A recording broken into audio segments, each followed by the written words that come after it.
This is a CBS 4 News update.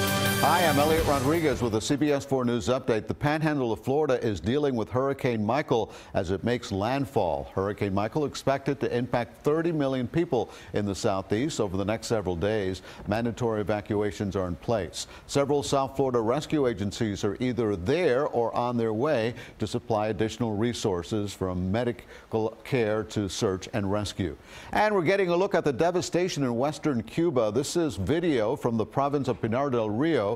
Homes are destroyed, farms are flooded, riverbanks have burst. Michael dumped more than a foot of rain on the island before making its beeline towards North Florida.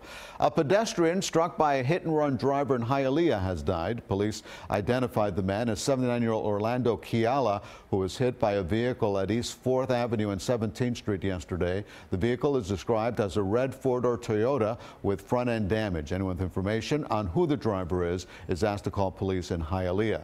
Miami-Dade police released this sketch of a man they want to talk to as they search for clues in the murder of an architecture student from the University of Miami.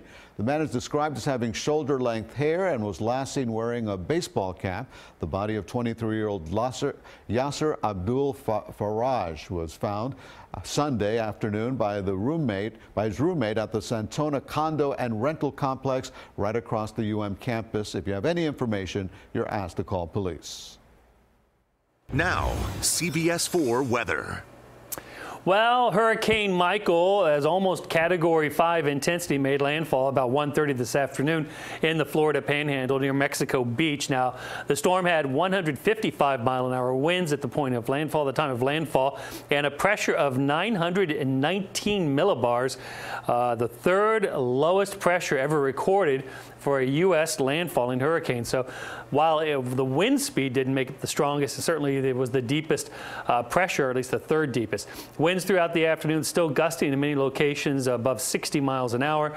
We saw wind gust over 120 miles an hour right there on the coast near the landfall. And the storm forecast to move quickly now to the northeast through Georgia and the Carolinas and then off the east coast in the next couple of days.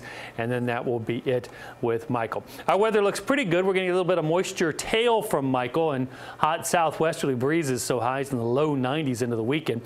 Sun and mainly some afternoon storms just about every day next week. The breeze comes in off the ocean and drops temperatures back just a little bit. Elliot? Greg, thank you. That's our news for now. You can always find us at CBSMiami.com and tune into CBS 4 News at 5, 6, 7, and 11 for all the day's important headlines.